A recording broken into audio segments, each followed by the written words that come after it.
From the high desert southwest and an indiscreet shave den located in the deep recesses of Ouch's basement, broadcasting north from McMurdo Sound to Ice Station Zebra and east and west across all time zones to our members throughout the world, this is Badger and Blade Radio.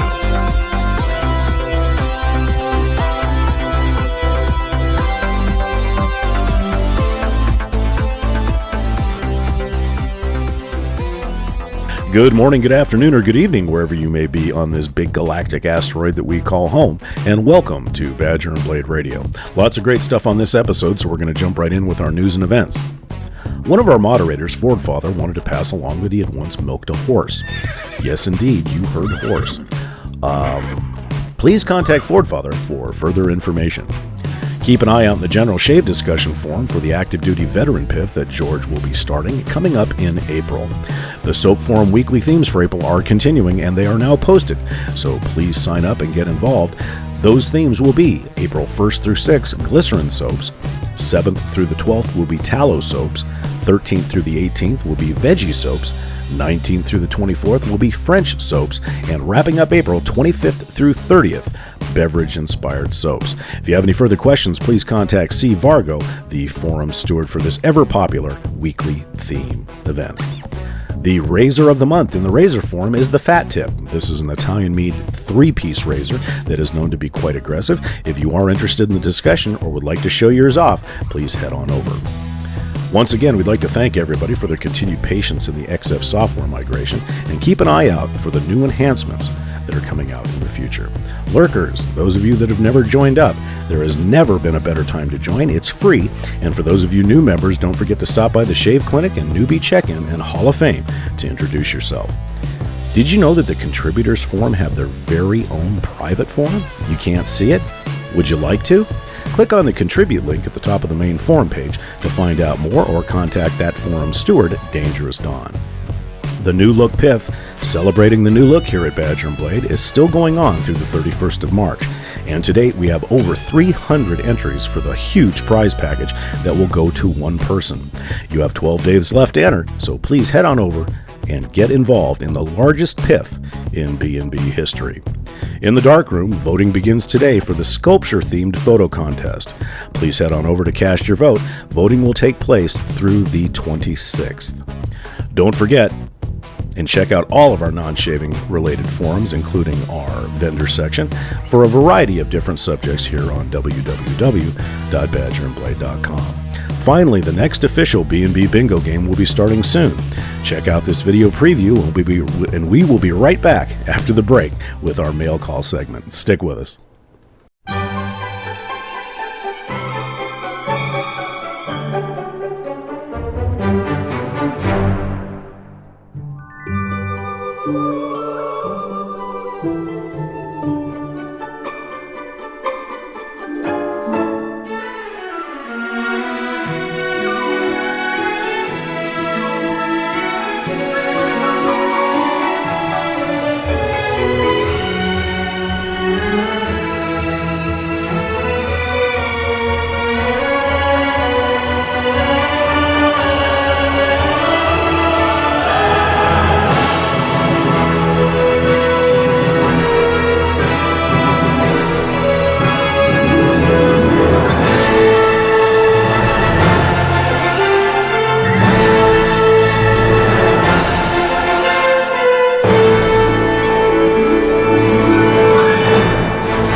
For you men who are always late to the office, we have this built-in auto shaver. Saves time, gives you a clean shave while driving to work.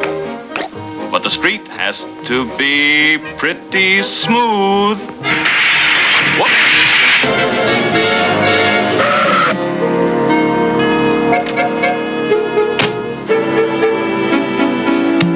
Now, this all-electric shaver really gives you a clean shave.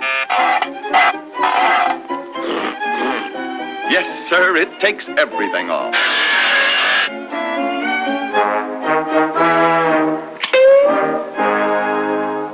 Welcome back to Badger and Blade Radio, everybody. Broadcasting every 2 weeks on www.badgerandblade.com in the video library forum, as well as our YouTube page and worldwide via podcast. We'd like to thank all of the members that contribute on a weekly basis to our mail call segment. It is a way that we can have discussions about different items here on badgerandblade.com and have a little bit of fun as well. So please, when you do see the thread open up in the video library forum about the mail call segment, please contribute. Give us your ideas. The more content that we can give you, the better the show gets. As we get started, wait a minute, what's going on with my stuff? I'm sorry, I apologize about that. What's going on?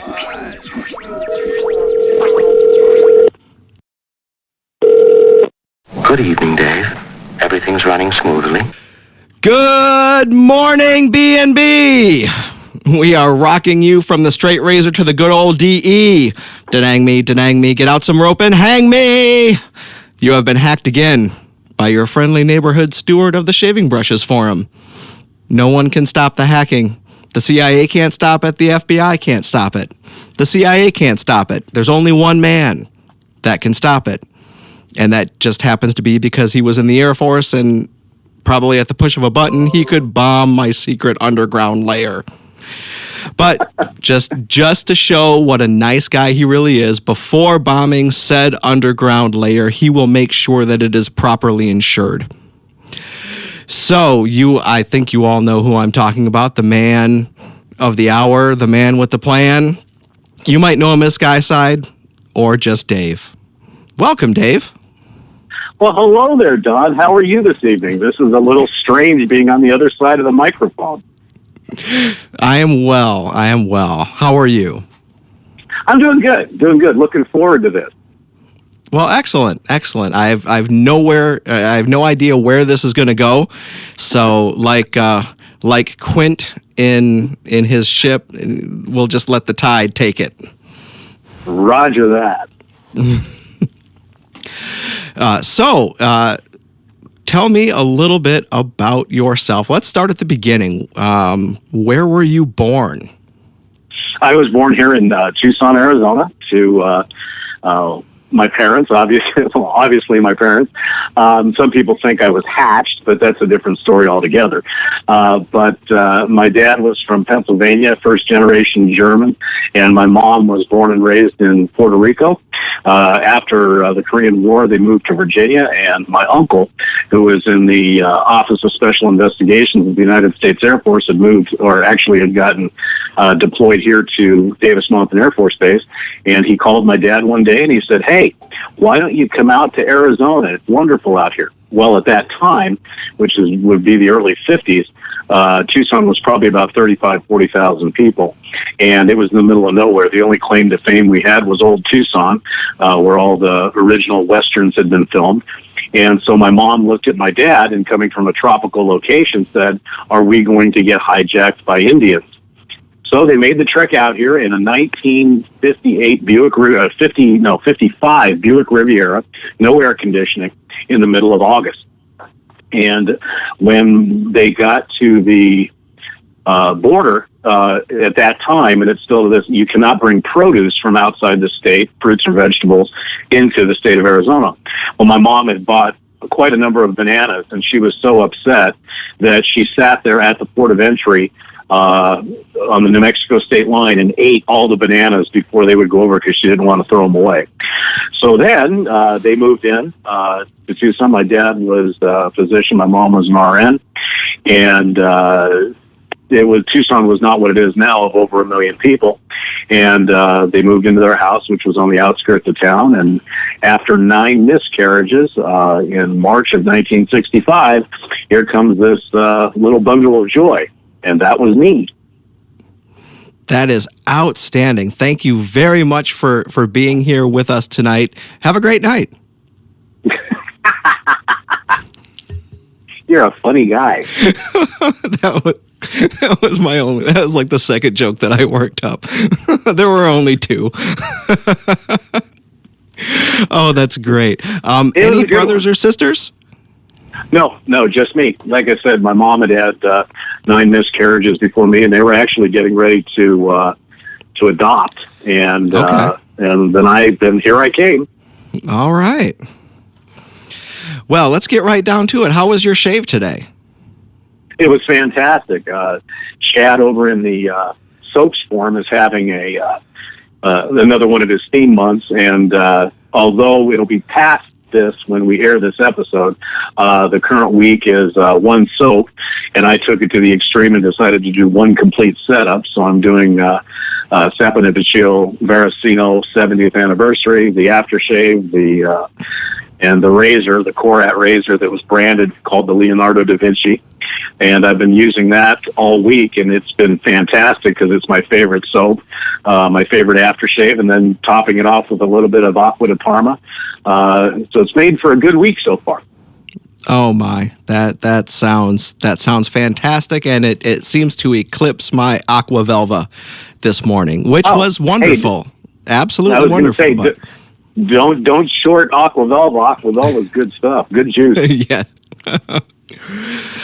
Oh, that's so great. Well, we all enjoy your updates, your shave journal, the activity that you contribute to on the forum. I mean, it's just, even your pictures. My gosh, man, those pictures. Well, I had a bunch of good teachers over in the shave of the day. I have to mention Murray, Ceramento 1. He was probably one of the largest people that influenced me, as well as one of the former stewards over there, Celestino. And I really got into it with my DSLR camera for a long time. And then lately, probably for the last 6 months, I've been very lazy, and I'll probably get banned from the SOTD now. But I've been using my iPhone 6 camera is what those shots come out of. Well, they do the job. That's for sure. Was your father a wet shaver? Yes, as a matter of fact, he was. He, I believe, if I remember correctly, he used super speeds most of the time, and then, of course, like everybody else in the late '60s and '70s, he jumped to the track twos, and then to the multi-cartridge. I think he died in 1978, so I think the largest one they had then was probably the track two with two blades. He did, go into the foam and the can gel towards the end. But prior to that, he used Old Spice shave soap, which was a tallow version put out by Shilton. And then his number one fragrance, so the two fragrances that I remember most often were Brut 33, actually at that time when it was made by Fabergé, and Old Spice, and then of course his cologne of choice was Royal Bay Rum. So those are three staples in my den. But he went to electrics, and then he went to the standard cartridges, and then so I kind of learned about wet shaving from him.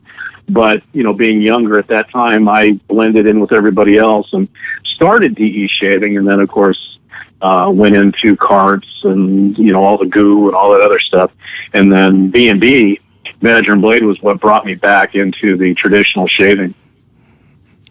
Oh, that's great. See, this is why I love interviewing people of your caliber. You just lead right into the next question. It helps a guy with no script immensely. It really does. So Dad was a wet shaver. You kind of got into it, and then you found Badger and Blade. And when did you become a member? I've been a member since, and of course I'm sitting here with a lovely cup of coffee, and I'm actually perusing Badger and Blade right now. So me being somewhat forgetful, I will look and see when I joined. I think it was in June. Oh, no, it was September 19th of 2014. So just under 3 years at this point. Okay. Yeah, I think I joined in February of 2014. Mm-hmm. Oh, okay. Now I have to ask this. How many posts? Right now, I've got 14,251. Oh, my gosh. Where do you guys find the time? I know where you find the time. You don't have children. Am I correct in that? That is true. Well, we do. They just have 4 legs and whiskers. Okay. I got it. That's where the time comes from. I got it. Okay. I've only been able to amass something like 3,600 posts in a slightly longer period of time. Well, I also have to admit that, being the fact that I own my own business, I can, distribute some of the workload to other people and spend quite a bit of time on Badger and Blade. So that's probably part of it. Plus what's that? Isn't it absolutely incredible the dedication that some of our members have? I'm just going to throw BSA guy right out here right now, because I think he joined in the same year as you and I, and that dude's like 40,000 posts. Oh, exactly. Well, I think what it speaks to get kind of serious for a minute, is what it speaks to the nature of this forum. Although I've only been a member 3 years, I've been a steward almost 2.5 of those in various forums. And the one thing that I notice is that unlike any other, and I've said this on the show a billion times, unlike any other forum, this place has a magic to it. I think that, people know that they can come to the forum. They won't get beat up. They'll be treated with respect. They'll learn a bunch. Obviously they'll empty their wallets quite easily. But more than anything else, it really is kind of like that hangout that you want to be at. I equate it to, when you're in high school and where all the cool kids hung out. And I really believe that that's the way this is. And it's unlike anything that I've ever seen on the internet as far as forums are concerned. And currently you are the steward for which forum? Well, I'm the steward for the Video Library Forum, which, houses the majority of our videos. Some of the videos that we do is we do all of the bingo teasers, prior to the bingo games. We do, obviously, the radio show and the podcast productions. And then the various stewards, if they have a specific event going on in their forum, they'll give us a yell and see if we can do a video for them. I'm also the steward of the Special Media Forum, which which you're a member of course, where we kind of shoot all the ideas together. Toothpick, one of our moderators, JJ and Luke, are also members of that forum, and it's where we bounce a lot of ideas off of each other, and it's really where the genesis of the B&B Radio show came from. Excellent. So take us back to the beginning of your wet shaving career. What was your first razor?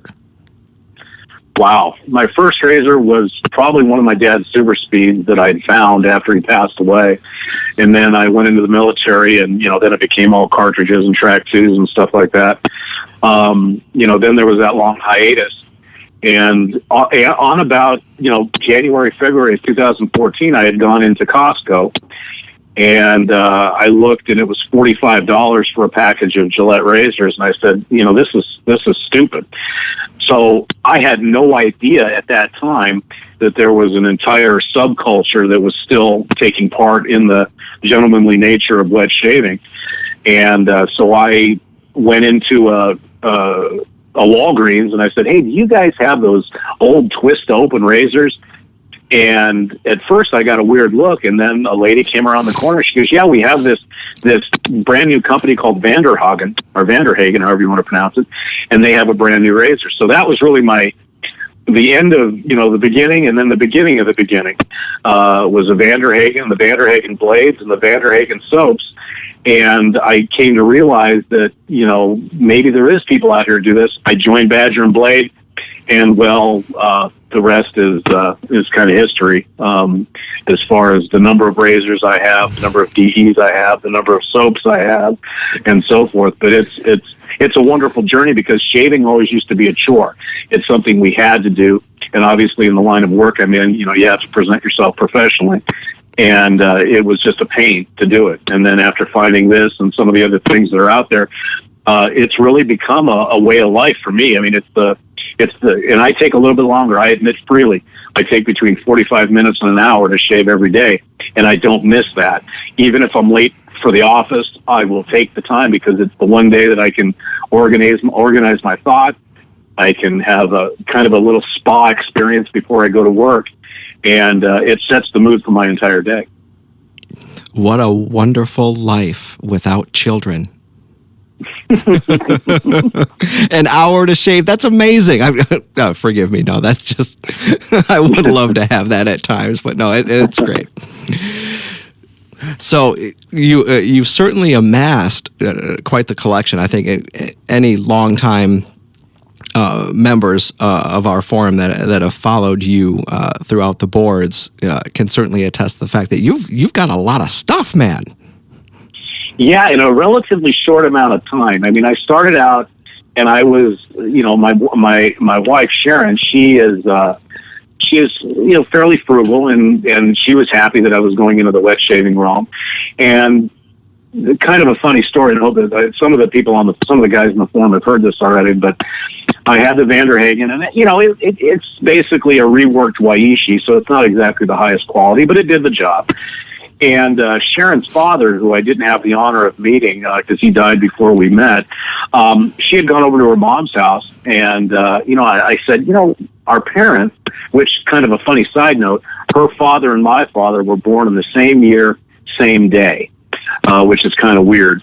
But she had gone over to her dad's or their mom's house, and I said, hey, did he ever do, wet shaving or anything like that? And she goes, I think he had a razor, and that was where it ended.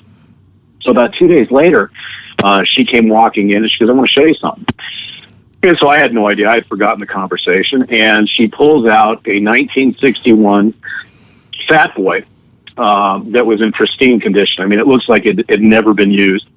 Full case, a tuck of the Gillette Blue Blade, a brand new puck of Chilton Old Spice tallow shaving soap, 2 bottles of original Old Spice cologne, a bottle of Brute 33, the original.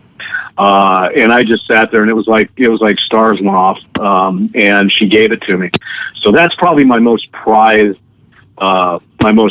razor is that one. And then through time, of course, I've acquired, red tips. My one big acquisition was my Gillette 15 Aristocrat. Then, of course, I went into the newer razors, such as the Weber. Most recently, the RX Asylum razor, which is a single edge razor.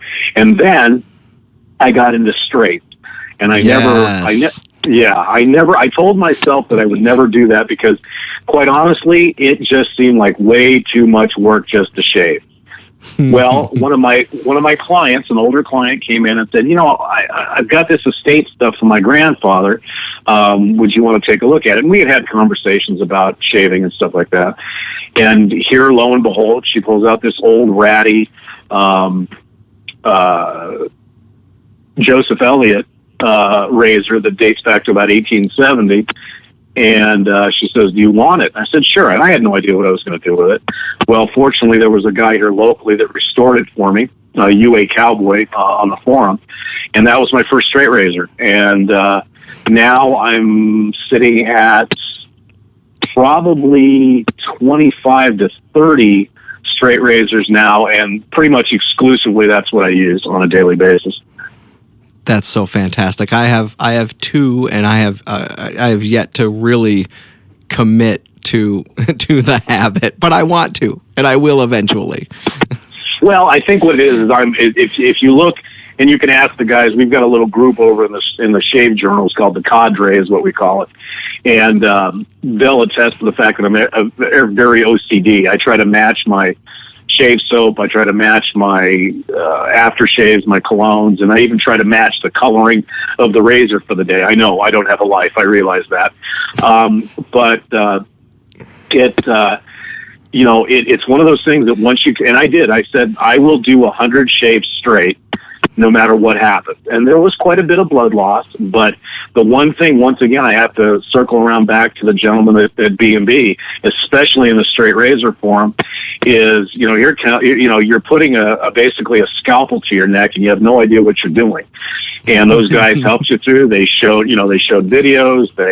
They helped you through it, and then encouraged me. And Sam Rock Viper was one of the ones who encouraged me as well as CMH 737 and Chris Lindsay, and they were there each and every day for my shaves because I'd journal what I did and how much blood I lost and how many racing stripes I had across my face, and it just went from there. And right now I'm sitting at, I think, 542 straight shave since I started, and now it's almost become second nature. And it's just, and what they said was true. You will never get a better shave than you get from that cold piece of straight shaving steel to your face. It's just, but you're right. You do have to commit to it. It's not something, I think personally, that you can do part-time. You have to do it.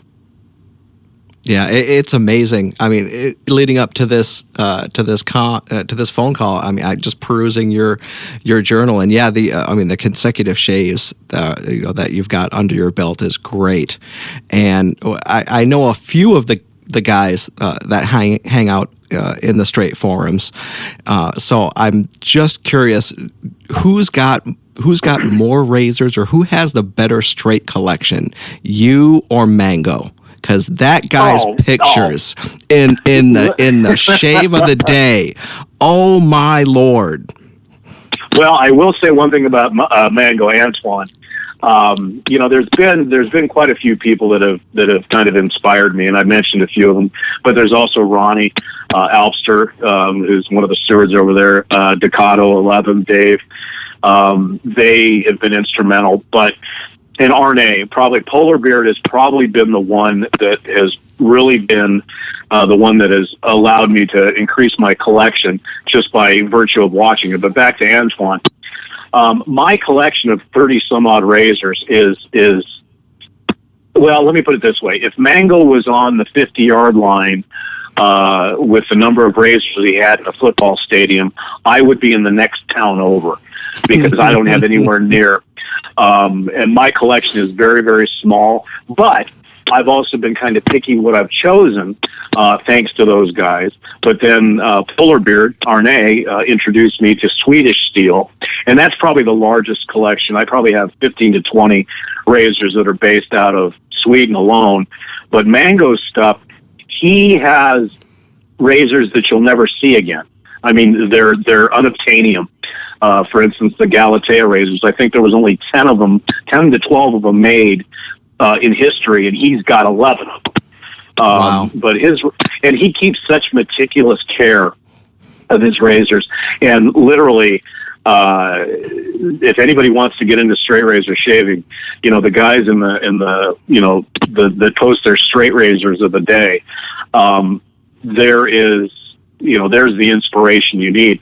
But I do have to mention that, you don't have to go out and spend hundreds and hundreds of dollars for razors, because we have quite a few very talented, and I guess I should say that's another thing about Badger and Blade that amazes me, is the amount of talent we have for people that are making brushes, creating beautiful works of art from a razor standpoint, from gold dollars, a $5, $10 Chinese razor that can become this absolute work of art. And I'm fortunate to have one of Craig Seraphin, one of his razors that's called the Vorpal razor, and then also one that John Lindy made for the Sumo Memorial Auction that I won last year. But most importantly, the guy that really started it for me in straight razors is one of our favorites, for John Tabor, known as Ira Tabor. He's also known as the most evil bingo caller that has ever graced the halls of Badger and Blade.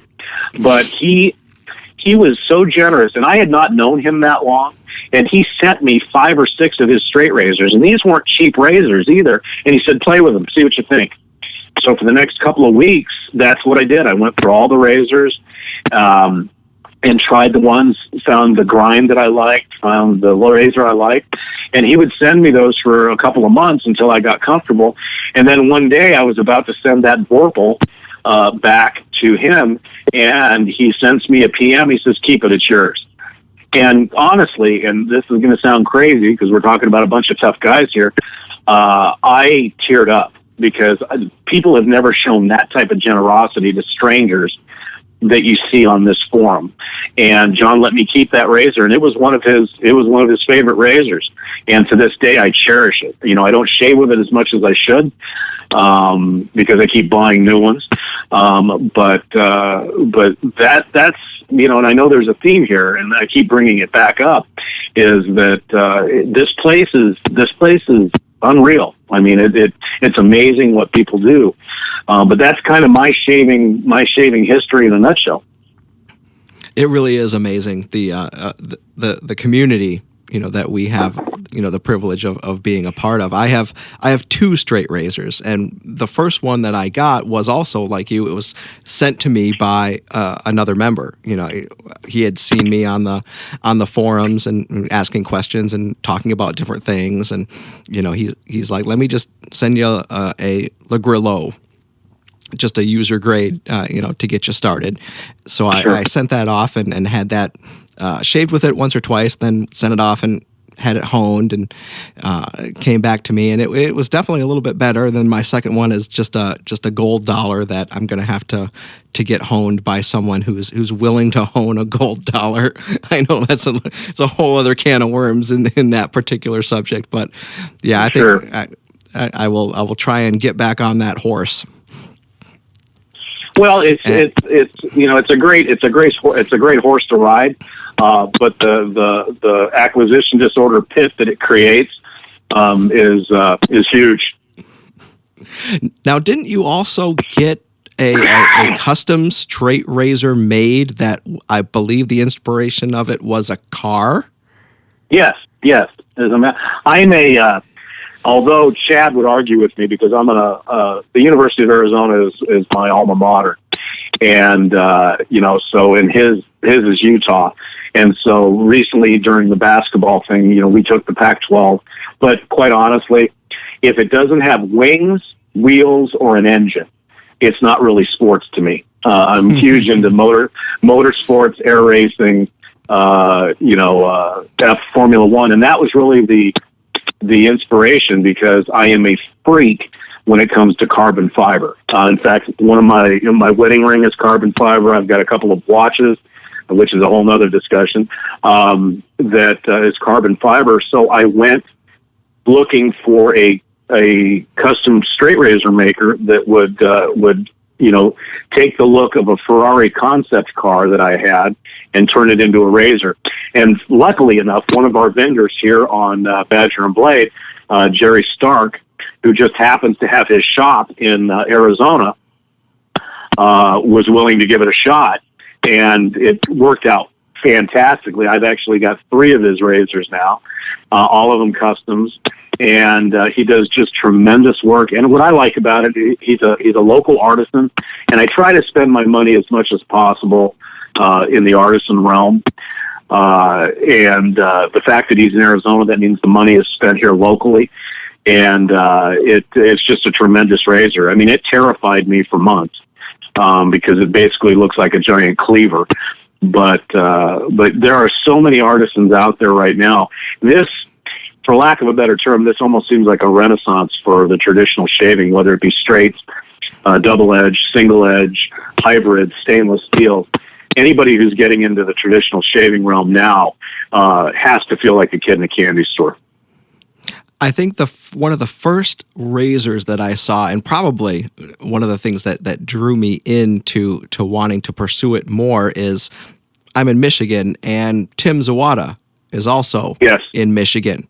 And the idea that you could get a razor made with steel from iron ore mined in from Lake Superior of your own state was just amazing. I mean, not to mention that the thing's an absolute, just thing of beauty, but just to have something like that from your home state is just incredible.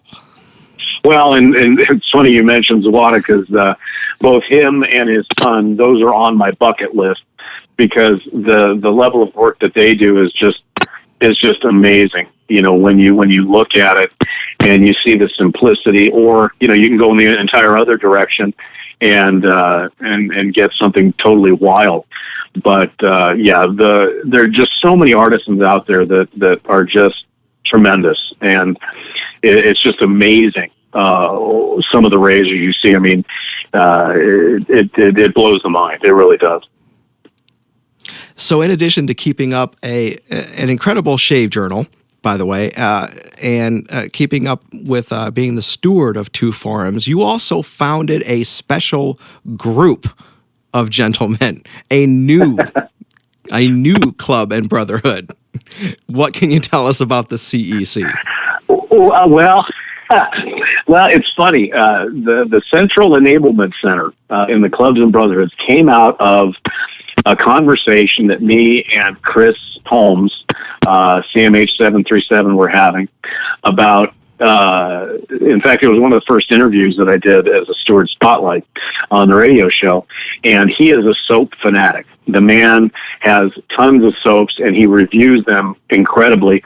And I found myself, every time he'd review a soap, the next thing I would find out is I'd have a receipt in my hand for the same soap, and I couldn't figure out how it happened. I blacked out somewhere in there. Well, him and I got talking, and we had this idea of saying, hey, why don't we start enabling people? Because, of course, there's been the restraint clubs and the restraint threads, but there really wasn't one for just people that were just going nuts, buying stuff. And, we've all been enabled by what we've seen on Badger and Blade. So we just said, well, let's create the special operatives of the Central Enablement Society or Center. And that's how it all started. And I never in a billion years thought that it would take off the way it does. In fact, we've had our first CEC operative of the year, which was Chris. And now everybody's contesting for next year's award. It's hilarious because that's exactly what we do. If somebody enters into the realm of the CEC, our entire job is much like the Borg. We are going to assimilate you. We are going to show you all the neat stuff, and we're going to encourage you to go out and buy it. Now, on the negative side, right after I created that club, I had a really tremendous amount of guilt. And I actually reached out to a couple of people that joined because, just like any other habit, and that's what this is a habit, it can become dangerous. Just like gambling or drinking or anything else, you can get into an acquisition disorder problem where, do I pay the electric bill or do I buy a new razor? So I almost shut the thing down. And then after, talking to some folks, I actually put a disclaimer, if you notice, in the first pages of the CEC that actually states that, that this is for fun. This is in a joking manner. If you feel that things are getting out of hand, get some help. And, so that's the one thing we try, as much fun as we have and as many spy missions as we go on, because we have now infiltrated some of the restraint threads to try to convert people over to the CEC. It's always with the underlying thing that, hey, this is just for fun. We don't want to see anybody get in trouble with this or not pay their mortgage because they had to have a razor. But yeah, I would have never imagined in a billion years that the Central Enablement Center would have taken off as some of the other clubs that we've kind of started and kept going. So, gentlemen, yes, just let this be a lesson. Let this be a fair warning. It's all in good fun. Pay your bills and discuss things with your SWMBOs. Exactly. Now, I've been very lucky, and now that you mention that, I've been very lucky that my wife has been extremely supportive because she can try all the same stuff. She can just grab and take it. And now she's slowly but surely getting into the traditional shaving. In fact, she's got 2 brushes now, a couple of razors, and she's starting to get into it, which, believe me, that was by design. Trust me, because the more she gets involved in it, when I come home and, sheepishly look like a puppy and I say, honey, and because she looks at my arms when I come in, and if there's a package in there, she'll say, what did you bring home this time? And so it lessens the blow, and no longer do I have to sleep outside anymore. That's great. That is definitely a win-win. So, everybody, make sure you're communicating with all the people you need to communicate with. Let's just keep everything above board, and everyone will be able to sleep indoors. Exactly. Although I did get kicked out of our master bathroom, though. Yes. You've acquired a little bit too much. She needs a little bit of space. Well, luckily we had another bathroom, so I made it everybody talks about calling it a shaved dinner. Mine is a shaved closet.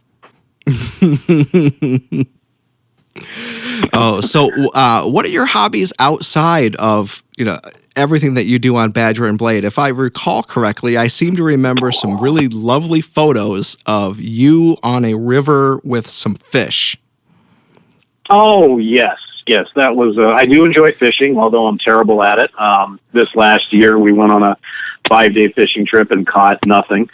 But I enjoy, like I said, motorsports, flying, and riding my motorcycle. My motorcycles are real big, and I used to bowl quite often, but I don't do that so much anymore. But and I'm a movie file. That was really the onus behind the B&B Radio show and the video library. Is I'm a huge movie nut, and I wanted to try to do something different that the members could enjoy. But that's really about it. I mean, now my main hobby is Badger and Blade for the most part.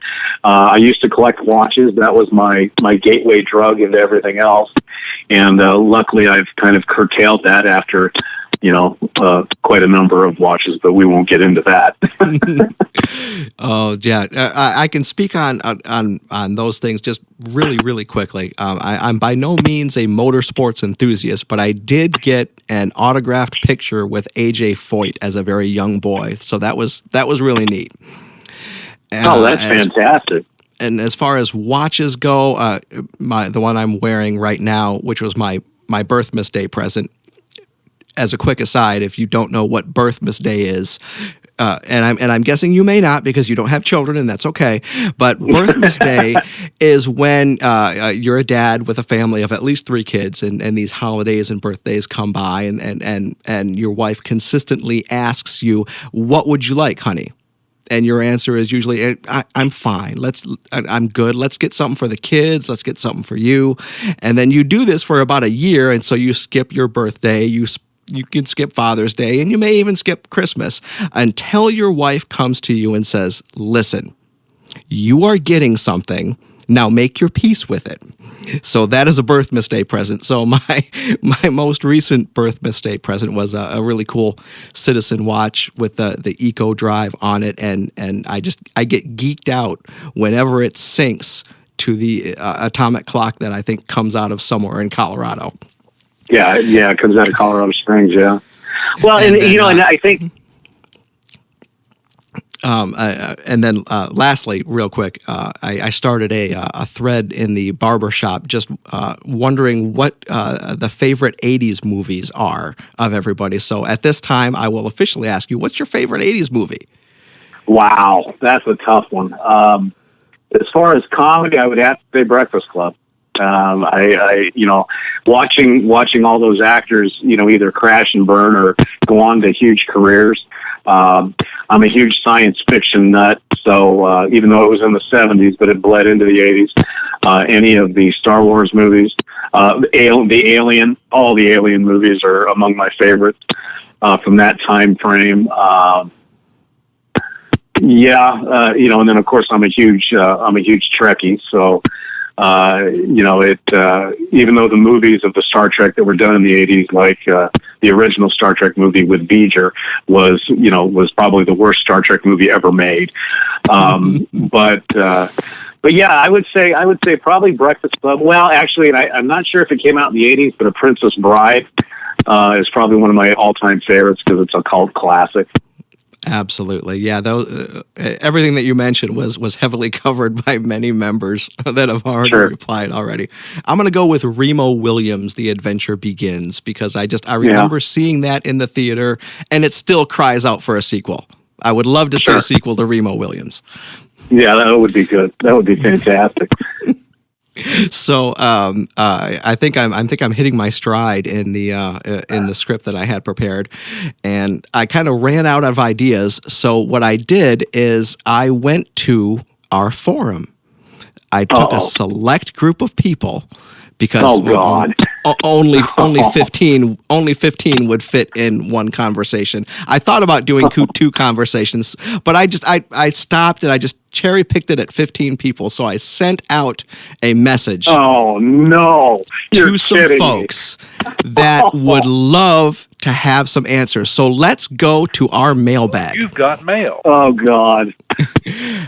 First up is Ford Father. No, not Dane. Yes. And he says that you owe him a steak dinner. Why haven't you paid up? Okay. Oh, and I was nice enough to put a birthday thread up to wish him a happy birthday, and he brings this one up. We had, my wife and I had been invited in June of last year to go up to Montana to visit him. And unfortunately, my mother had passed away and things just got kind of away from us. And I had promised him that I was going to give him a steak dinner, or we were going to do a big cookout up there. And Dane, yes, I'm still planning to do so because he's convinced that I'm going to buy some huge multi-thousand acre ranch up in the Montana area. Although, I could probably afford a shack and a door. But that is why he asked that question. Thank you, Dane. And this is also all in good fun. And the ranch in Montana sounds nice. I mean, it worked for Lonesome Dove. It can work for you. Yeah. I just need the money. Maybe if I sell my razors. No, that ain't gonna happen. No. That's okay. So let's reach in here again and see who's next. Let's see. McVeigh Mac would like to know, is Ruger castrated? Yes. Right now, for people that don't know, Ruger is my 3 or 4 year old Siamese, chocolate seal point Siamese. Now, he was a feral cat when we got him. He was a little kitten, and he had spent his whole life living under, I think, a mobile home. And so when he came to us, he was a spaz.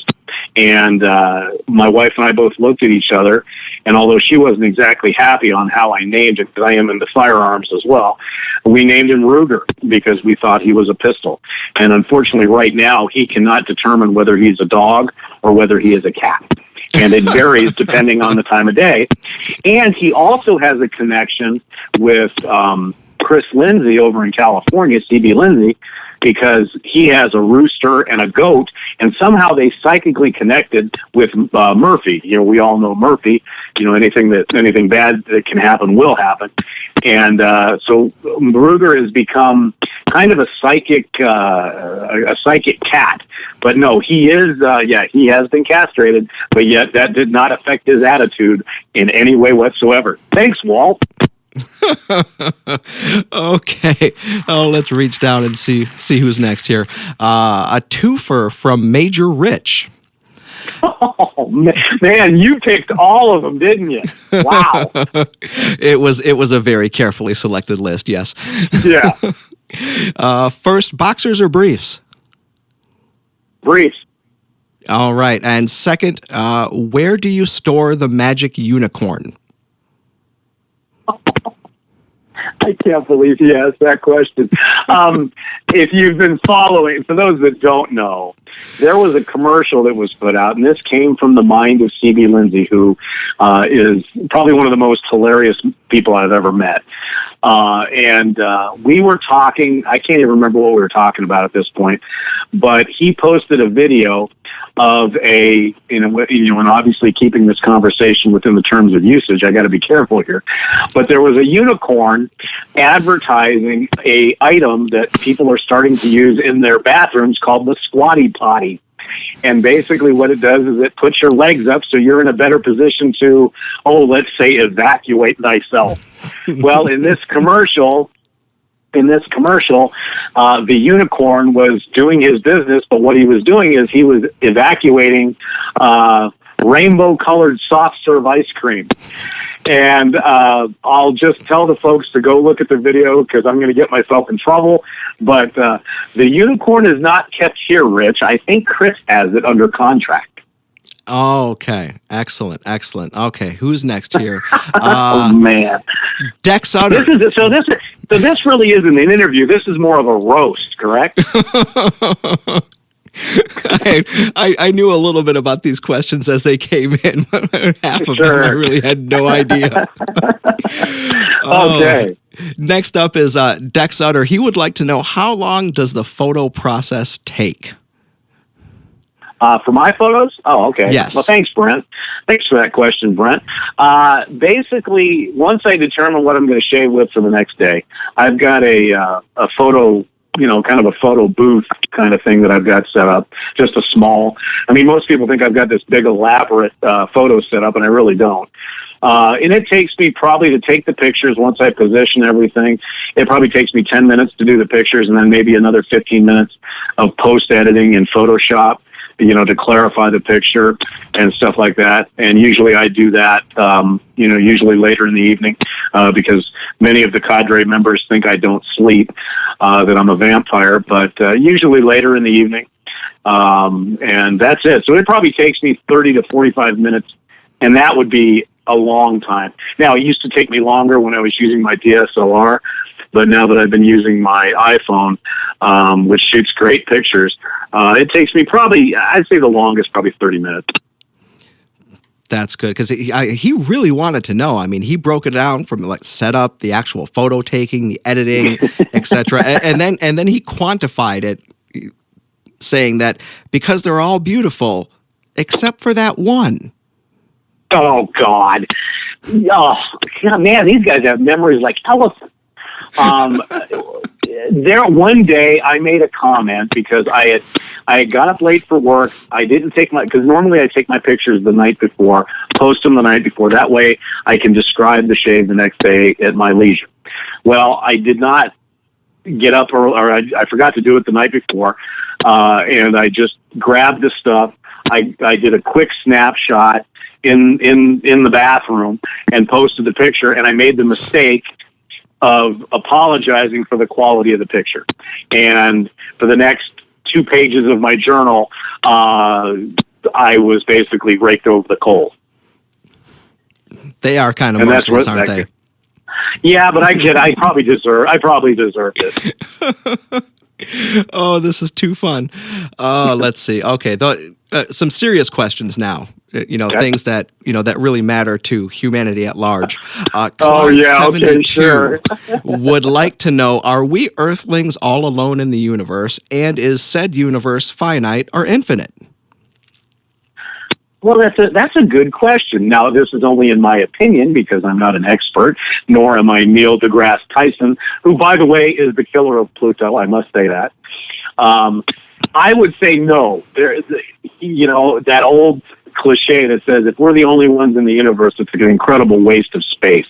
I think that our children's children will never live in a universe or a galaxy that is known as us being the only ones. I think, with the recent advancements of what they found now, they've got, they think they've got 7 exoplanets that are within the Goldilocks zone of habitable. The main problem is distance, and under our current physics, we cannot go faster than the speed of light. I think what you're going to see is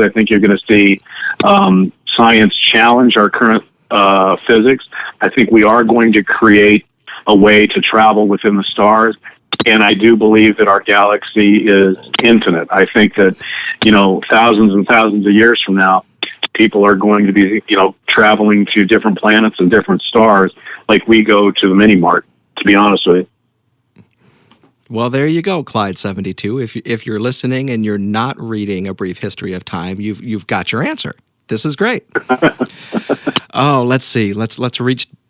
Got to reach down to the bottom here. We're getting close to the bottom. So let's see. Let's see who's next here. Dangerous Don.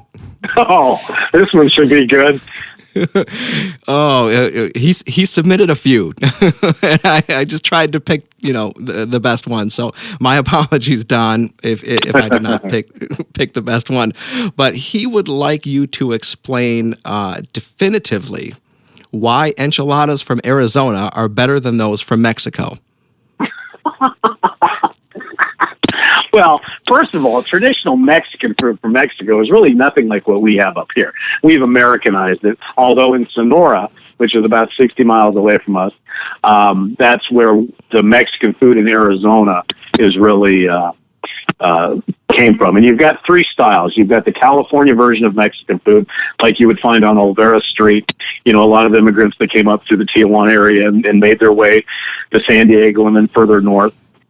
Then you have the New Mexico style version of Mexican food, which is very, hatch chilies, which are fantastic. And then you've got Tex-Mex.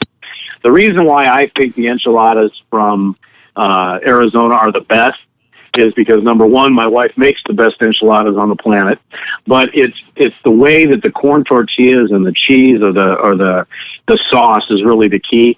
I would challenge anybody, and I'm sure I'm going to hear about this, that if they are to sample Mexican food in every state in the union, I would venture to say that they will probably like Arizona enchiladas the best. That's my definitive answer, because it just is. It just is. That's so, and I could see why he would be curious. I mean, I doubt you could get, great authentic Mexican food in southern Louisiana to save your life. So keep them going. I'm on a roll now. Keep them going. Okay. Let's see. Let's stay with food for a little while and go to one of our favorite former stewards. That would be Dr. Shavegood. Yes, Aaron. He would like to know, have you ever been to Puerto Rico? And if so, did you eat the mofongo? Yes. As a matter of fact, I used to spend my summers in Puerto Rico, obviously from where my mom's from. And mofongo is a wonderful dish. In fact, I posted something about it in the mess hall forum not too long ago. And basically what it is it's usually a chicken or a seafood stock, and then you take a plantain, which is basically a non-sweet cooking banana. In fact, in Puerto Rico, they use them more as their potatoes. And you smash it into what is really called the mofongo, or the pelon is what they call it. It's a big wooden bowl, and you basically line that bowl with the plantain, and then either you'll have chicken or seafood, vegetables, rice, and that all goes in. It becomes like a stew or almost a very thick soup. And yeah, it's one of my favorite dishes. I've tried to make it once, and it turned out disastrously. But I equate Puerto Rican food very much to Dangerous Dawn's area of Louisiana, where Cajun food, there's a point when food becomes, that God sent it to you. And I think Puerto Rican food and Cajun food share that. But yes, Aaron, I have had it, and he knows that already. He's just trying to give me a hard time. Okay, two more here. These are great. Samantha Yu would like to know, which character from Deadwood are you most like? Wow, from Deadwood. Oh, man. It's been a while since I've watched it. I would have to say the one I identify with, although I'm really not that way, is Swearingen. I would say Swearingen. I would say, and probably only because he told people exactly what he felt. He had a pretty cool mustache, and I would have to be Swearingen. It would have to be him. All right, and last one here. It's a trio from C. Vargo. You've got mail. Okay. Oh no. So, what's hotter, Hell or Phoenix in August? Phoenix. Oh, by far, Phoenix. Okay. Who kills the spiders, you or Sharon? Sharon. She vacuumed them. I read a post about that in your journal, and that was one of the funniest things I've ever read. So if you're listening to this and you want to know this, go scroll through the journal, find the story. It's amazing. Well, there's a little bit more to that story. It's amazing how I live in Arizona, where everything either sticks, stings, or bites, and spiders terrify me. I hate them. Now, thankfully, the Vez 2, KJ, is a spider expert, and he has been giving me therapy to realize that I don't have to kill all the spiders, that I can let them live.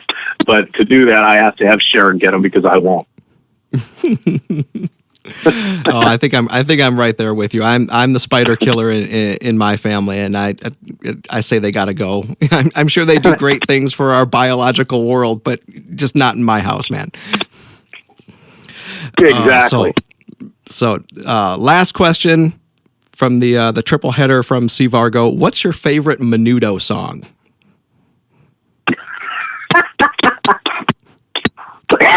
Wow. You know what? That one stumped me. I got to be honest. That one stumped me.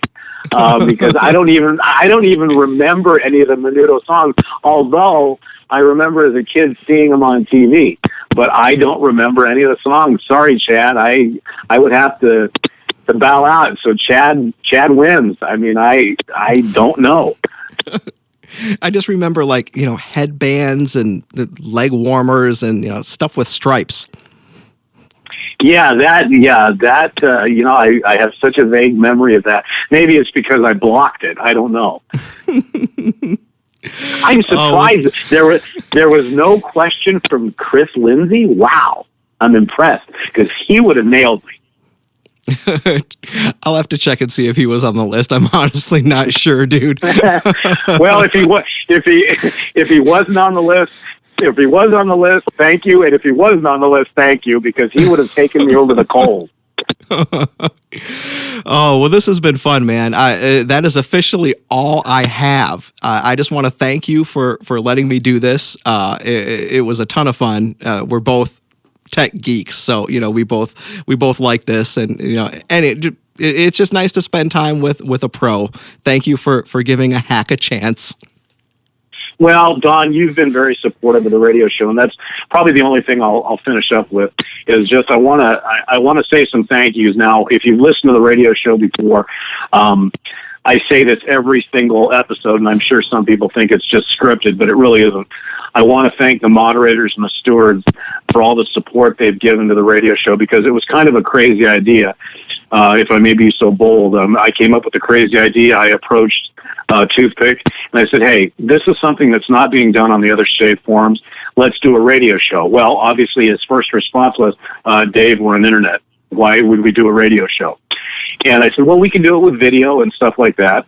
And I said, let me do a demo and let me give it to you and you see what happens. So this barely got off the ground, but I knew in my heart that this would be something that would be fun and different, and a way to also get some news out to some of the members because of the vast size of our site.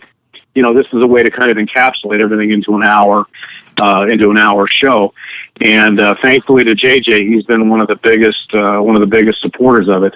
But I want to thank the stewards for what they do every day. They make the forum a fun place, and yourself included in that, of course. And the moderators for all the hard work they do behind the scenes that we never see. And then most importantly to all the members. I've never met, although I have not met all 85,000 of our people, obviously, or 75,000. The members are what make this place. And I say it, and I mean it sincerely when I say that they are the lifeblood of this forum. And I cannot thank the members enough for not only supporting the Video Library Forum, but the radio show, but supporting B&B as a whole. And the patience that they showed during this transition to the XF software was incredible. And then finally to the owners, Nick and Joel and them that had the confidence to take a relatively new member and a newer steward and allow me to kind of have the creative juices along with yourself and JJ to create this media.